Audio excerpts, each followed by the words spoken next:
In the newly released film Suspiria, acclaimed filmmaker Luca Guadagnino weaves a cinematic phantasmagoria centered around a dance academy in Berlin and the sinister goings-on behind its doors. Though it is widely known and publicized that the film's plot concerns witches and witchcraft, did you know that the movie Suspiria is based on, a 1977 film of the same name, has a unique connection to the tropes of the modern slasher movie?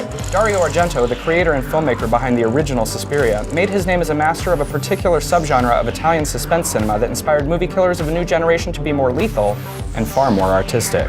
Greetings and welcome to the History of Fright. I'm your host, Michael Varrati.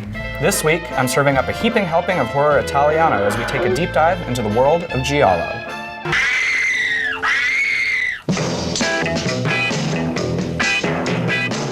An often brutal subgenre of film and literature, the concept of Giallo, or Gialli in plural, rose to prominence in the 20th century in Italy. Though initially rooted in the world of crime fiction and thrillers, the Giallo's tendency to lean into grotesque and garish murder sequences, as well as occasionally engaging in supernatural content, soon made it synonymous with the European horror movement.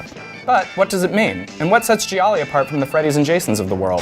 The word Giallo itself is literally the Italian word for yellow, and early on got attached in a somewhat mocking fashion to a series of cheaply printed mystery novels featuring yellow covers selected by the publishing imprint in post-fascist Italy. This range of books primarily featured Italian translations of already popular English and American novels, including adaptations of works by Agatha Christie, Ellery Queen, and Raymond Chandler. Due to the low cost and high demand, other Italian publishing houses began creating their own Giallos featuring original stories by Italian authors, and they made sure to mimic the popular yellow covers of the original line in the process. Pretty soon, the color yellow became intertwined with the Italian notion of murder most foul, and the moniker, which began as a mockery, stuck. In the world of literature, the term Giallo became something of a catch-all for any subgenre of crime fiction or mystery thriller.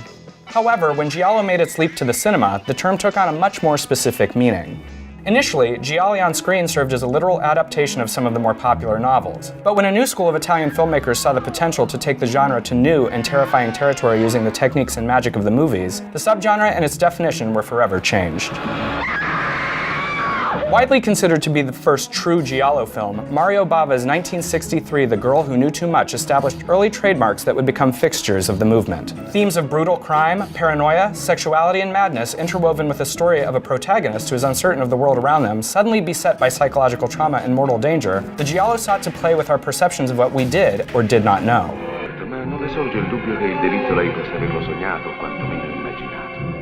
A hyper-violent whodunit, Bava took his cues from the mysteries of Agatha Christie and suspense of Hitchcock, but dialed up the violence and danger tenfold.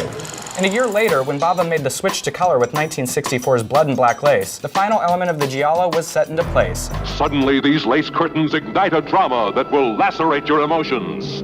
Blood and Black Lace.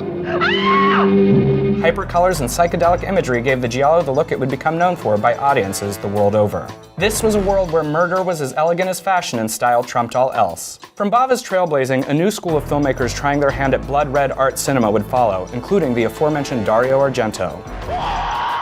Announcing himself with 1970's Bird with the Crystal Plumage, Argento's output over the next decade would push the limits of what horror could be with extravagant and extended sequences of gore shot with an intense and stylized lens. With movies like 1972's Four Flies on Grey Velvet, an evening of darkness becomes an eternity of terror and suspense, and 1975's celebrated Deep Red, Argento's brutal mysteries featuring unseen leather-gloved murders and grotesquely beautiful set pieces realigned what Giallos could be, but also left a major impact on horror in general.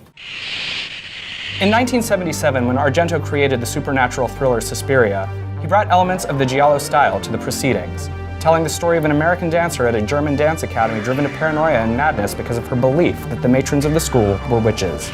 I just wanted to talk to you about some of the things that have been happening here lately. By pulling the Giallo style out of the realm of shadowy killers and giving it a dose of the supernatural, Argento proved that the themes of tension, paranoia, and sexuality were bigger than the mere trappings of genre, and that fright can be universal.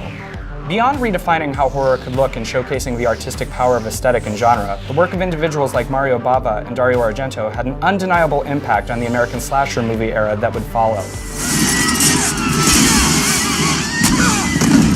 Mario Bava's 1971 masterpiece, Bay of Blood, about brutal murders set at a remote bay in the woods, served as an admitted direct inspiration for the creation of the original Friday the 13th. What's more, two of the kill sequences in Friday the 13th Part 2 are purposeful homages to murders in Bava's film.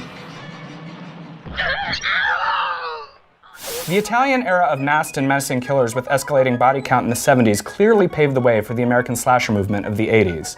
Furthermore, when slashers made their triumphant return in the 90s with the release of Wes Craven's Scream, the film's reliance on keeping the identity of the killer hidden harkened back to the whodunit foundations of the Giallo, bringing the murderous mayhem full circle.